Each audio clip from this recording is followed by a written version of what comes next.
अर्थ day पर Dainik Jagran .com की खास मुहिम कल की रोशनी आंख बचाए में आप सभी का स्वागत है।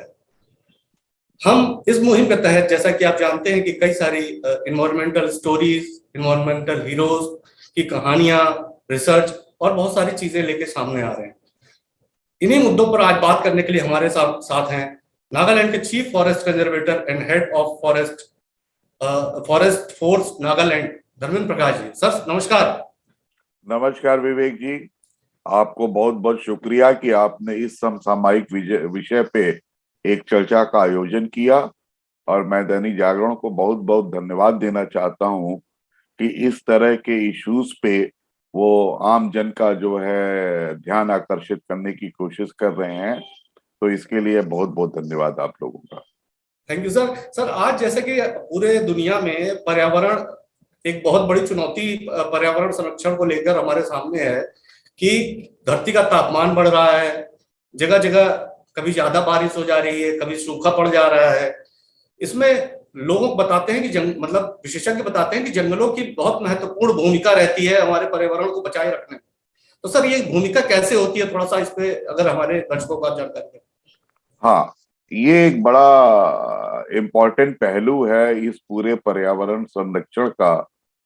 जंगल तो बेसिकली आप देखिए मूलतः जैसे शरीर में फेफड़ा होता है, वो गंदी हवा को लेके एब्जॉर्ब करके एक अच्छी हवा में बदल देता है।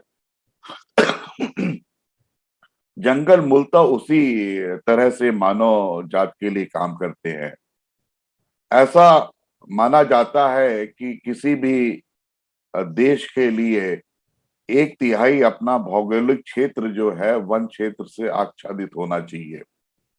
वो एक आइडियल सिचुएशन है जिसमें जैसे हमारे देश में जो नई जो वन नीति है, राष्ट्रीय वन नीति, वो ये कहती है कि जो समतल इलाके हैं उनमें 20% और जो पहाड़ी क्षेत्र है उसमें 60% का जो है भौगोलिक क्षेत्र वनों से आच्छादित होना चाहिए। और ओवरऑल एवरेज जो है 1/3 जो है किसी भी नेशन का ये मान के चला जाता है कि आदर्शतः वो वन क्षेत्र में होना चाहिए। बट ऐसा है नहीं। हमारे यहाँ अभी भी वन क्षेत्र जो है 22 से 23% के बीच में ही है। सरकार इसमें प्रयासरत भी है। वन जो है देखिए कई तरह से जो है पर्यावरण की रक्षा करता है। सबसे पहले तो वो जो एटमॉस्फेयर में जो वातावरण में कार्बन डाइऑक्साइड है या इस तरह की हानिकारक जो गैसेस हैं उनको जो है वो एब्जॉर्ब करता है। कार्बन डाइऑक्साइड जैसा आपको मालूम है पेड़ पौधे अपने भोजन के निर्माण में इस्तेमाल करते हैं।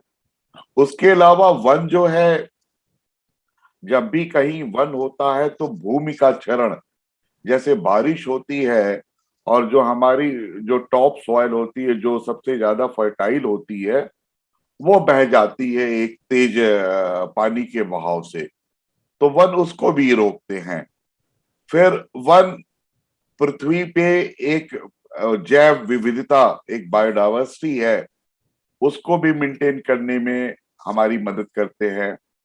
और जितनी ज्यादा हमारी जेनेटिक डाइवर्सिटी होती है उतने ही हम जो है सुरक्षित होते हैं इस पृथ्वी पे। जैसे जैसे हमारी ये डाइवर्सिटी कम होती जाएगी हम किसी भी खतरे के प्रति ज्यादा जो है आप कह सकते हैं वल्नरेबल हो जाएंगे या उसके प्रति हम ज्यादा प्रोन हो जाएंगे। तो वनों का मतलब एक मल्टी फैसेटेड रोल है वातावरण को संरक्षण करने में और मानव जाति को सकुशल रखने में। सर एक बड़ी समस्या पिछले कुछ समय में दिख रही है, भारत सहित पूरी दुनिया में जंगलों में जगह जगह देखने में आ रहा है कि बहुत बड़े पैमाने पे आग लग जा रही है, जिसको बुझा पाना एक चुनौती बन जा रहा है। महीनों तक जंगल जल रहे हैं। सर इसके पीछे क्या रीजन है और क्या किस तरह से इसको रोका जा सकता है? देखिए, ये जो आजकल पहले के मुकाबले जंगलों में आग लगने की घटनाएं ज्यादा हो रही हैं, यह निश्चय ही चिंता का विषय है। पहले ऐसा इस तरह के और इस फ्रिक्वेंसी पे जंगलों में आग नहीं लगती थी। अभी जैसे आपने सुना होगा उत्तराखंड में आग लगी, सरिस्का में आग लग गई। तो ये कोई ऐसा नहीं था कि किसी ने वहां पे जाके बदमाशी की और आग लगा दी। अब जैसे जैसे हमारा ये क्लाइमेट चेंज हो रहा है, उसके इम्पैक्ट अब जो है हम उसको देख रहे हैं। जंगलों में जो आग लगती है वो नेचर ओरिजिन की होती है, प्राकृतिक होती है। जब आपके वसंत के ऋतु के पहले जो पतझड़ है, उसमें सारे पत्ते उत्ते जब गिर जाते हैं जंगलों में, तो एक तरह से आग लगने के लिए बड़ा फेवरेबल ये माहौल सा पैदा होता है। और जरा सी भी कहीं चिंगारी या रगड़ में कहीं कुछ आग उत्पन्न हुई तो वो बहुत तेजी से मतलब बहुत विकराल रूप धारण कर लेती है। और एक बहुत पुरानी कहावत भी है, जंगल में आग लगना या जंगल की आग की तरह फैलना। कभी कभी कहा जाता है कुछ वो जो र्यूमर्स है वो साहब वो जंगल की आग की तरह फैल गए। जंगलों की आग आम आग से बहुत फर्क होती है।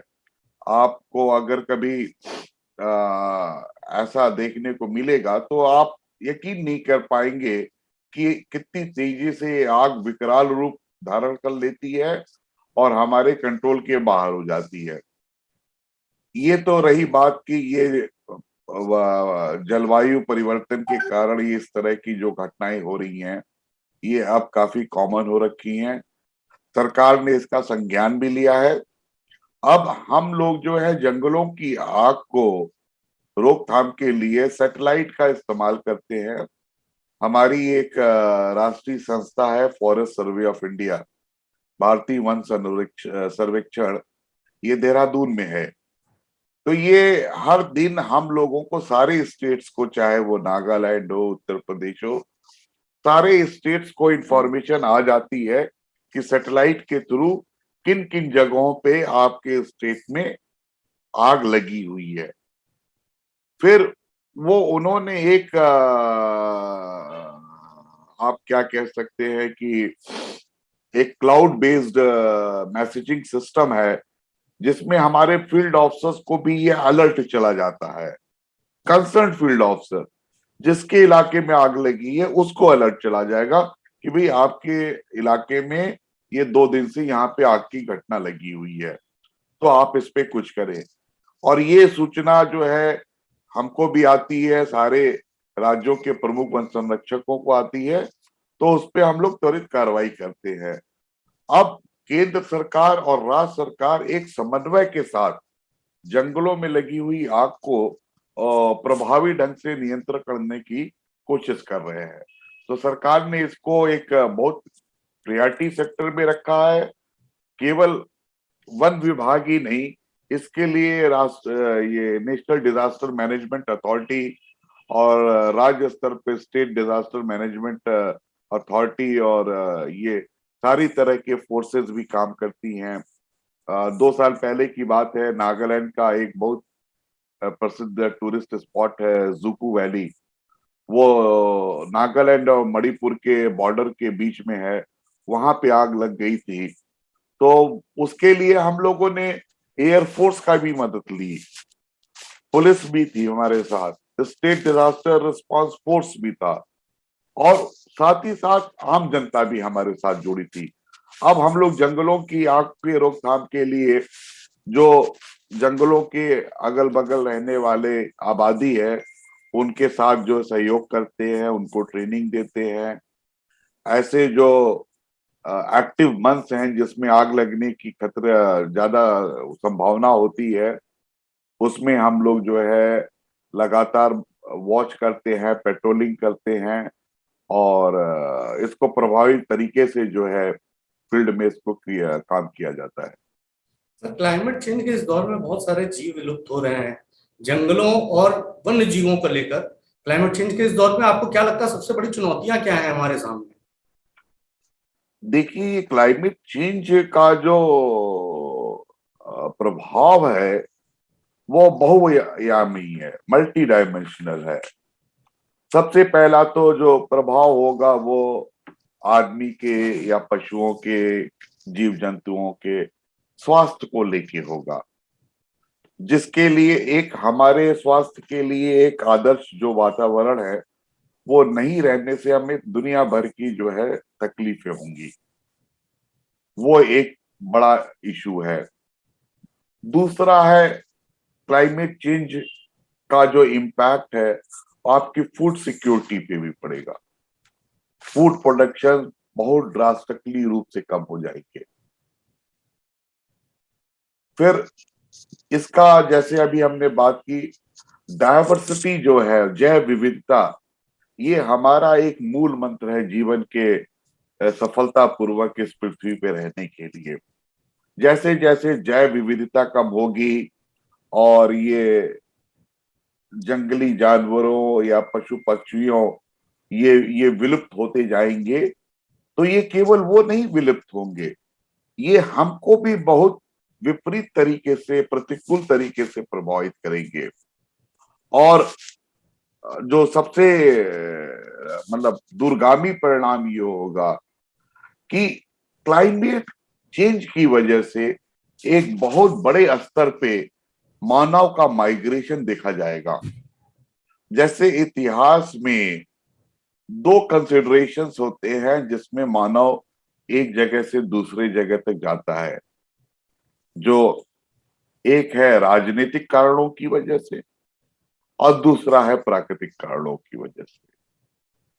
अनादिकाल से जो है, जो मानव का जो माइग्रेशन होता रहा है वो प्राकृतिक कारणों की वजह से हुआ है।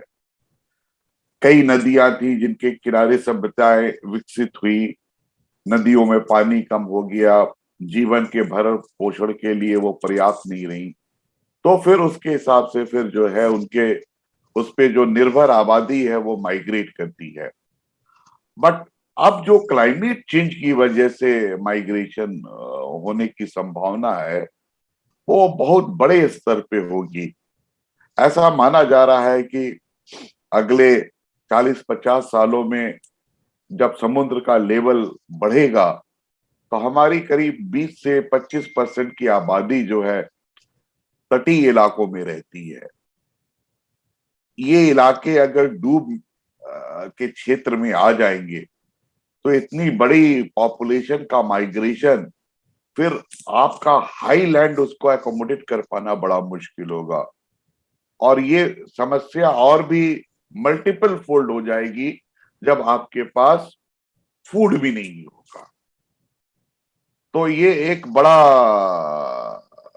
मतलब आप कह सकते हैं भयावह सी सिचुएशन है क्लाइमेट चेंज और उसके इम्पैक्ट को अगर आप ध्यान में रखें।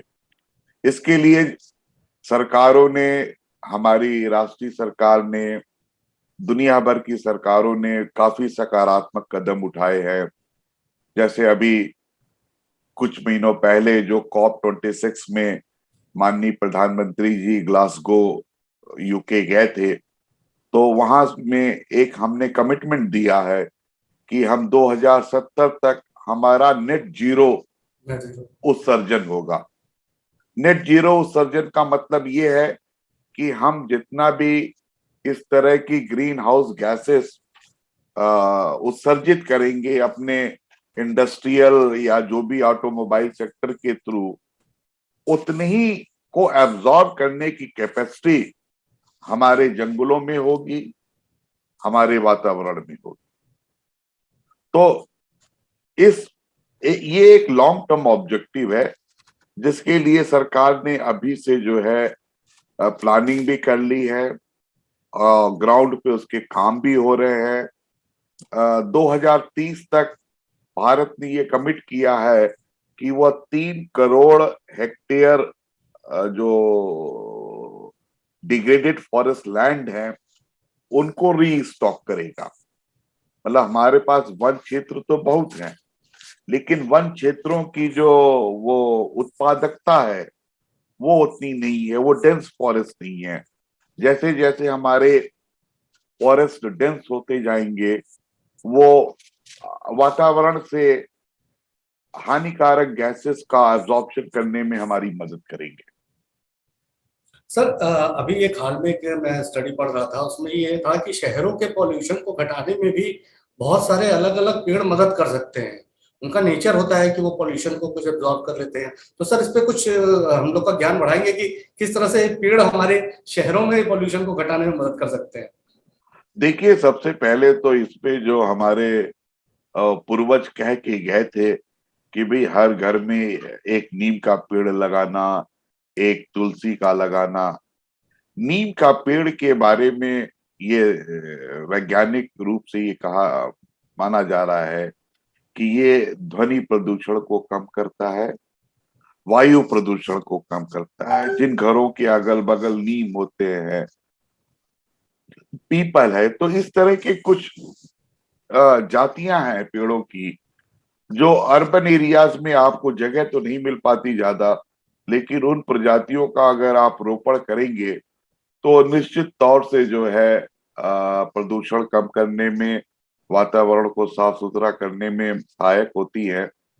परंतु जो अर्बन पोल्यूशन है, इसको लार्जर पर्सपेक्टिव में देखना होगा, क्योंकि हमें एडजॉइनिंग एरियाज में, उसके अगल बगल के इलाकों में, खुले इलाकों में जरूर जो है जंगलों का जो है संरक्षण पे ध्यान देना होगा।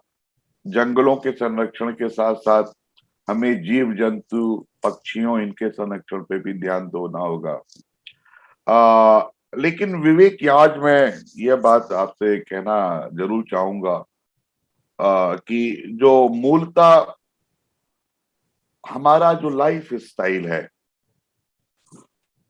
ऐसा माना जाता है कि अमेरिका का पर पर्सन का जो कंजम्पशन लेवल है, अगर वही कंजम्पशन लेवल पूरी दुनिया के आदमियों का हो जाए तो हमें 8 पृथ्वी की जरूरत पड़ेगी। तो हमें ये कोशिश करनी होगी कि हमारा जो कंजम्पशन लेवल है वो कम हो। अब जैसे आज से 50 साल पहले के जो कंडीशंस थे, 4-5 कमरों के घर में 15-20 लोगों की फैमिली रह लेती थी। हर के पास 2-4 जोड़ी कपड़े होते थे, 1-2 जोड़ी जूते होते थे। अब आप न्यूक्लियर फैमिली हो गई है, इनकम आपकी बढ़ गई है। अब आपके घरों जो है सामानों से पड़े पटे हुए हैं। तो ये सामान आते कहाँ से हैं? ये सब तो प्रकृति के दोहन से ही आते हैं, और जितना प्रकृति का दोहन होगा, प्रकृति उतनी क्षरण होती जाएगी। एक लेवल के बाद फिर प्रकृति रिकूप भी नहीं कर पाएगी, वो अपना वो जो रिपेयर है वो भी नहीं कर सकती है। तो हमें अब कोशिश ये करनी होगी कि हम अपना कंजम्पशन लेवल कम लाएं। कंजम्पशन लेवल कम लाने से हमारा जो एक टेक्निकल टर्म बोला जाता है कार्बन फुटप्रिंट, वो हमारा कार्बन फुटप्रिंट कम होगा। हाँ, हम पृथ्वी पे बर्डन कम होंगे। हमें ये देखना होगा कि हमारा कंजम्पशन लेवल और पृथ्वी की उत्पादकता, इन दोनों में एक जो है इक्विलिब्रियम होना चाहिए। ये दोनों में सामंजस्यता बनी रहनी चाहिए। ये जहां टूटेगी, प्रकृति का दोहन उसकी उत्पादकता से ज्यादा होगा, तो इस तरह के हालात हम जरूर देखने पड़ेंगे और इसके बड़े दूरगामी और भयावह परिणाम होंगे। सर आपकी ओर से दी गई इन जानकारियों की का उपयोग करके मुझे लगता है कि लोग कुछ अपना कंजम्पशन कम करेंगे और आने वाले समय में प्रकृति के संरक्षण में वो भी कुछ अपना योगदान दे पाएंगे। आपकी इन जानकारियों सर हम लोग के साथ जुड़ने के लिए बहुत बहुत धन्यवाद। और मैं आशा करता हूँ आगे भी हम लोग आपके साथ इस तरह के कार्यक्रम करते रहेंगे ताकि लोगों को अवेयर कर सके। बहुत बहुत धन्यवाद सर। बहुत बहुत धन्यवाद विवेक जी, आपकी पूरी टीम को। मुझे अच्छा लगा कि आज इस मौके पे मैं कुछ आपसे बात कर पाया। कंजम्पशन कम करने के लिए जरूर एक मुहिम चलाने की जरूरत है। बिल्कुल बिल्कुल सर। बहुत बहुत धन्यवाद। नमस्कार। थैंक यू, धन्यवाद सर।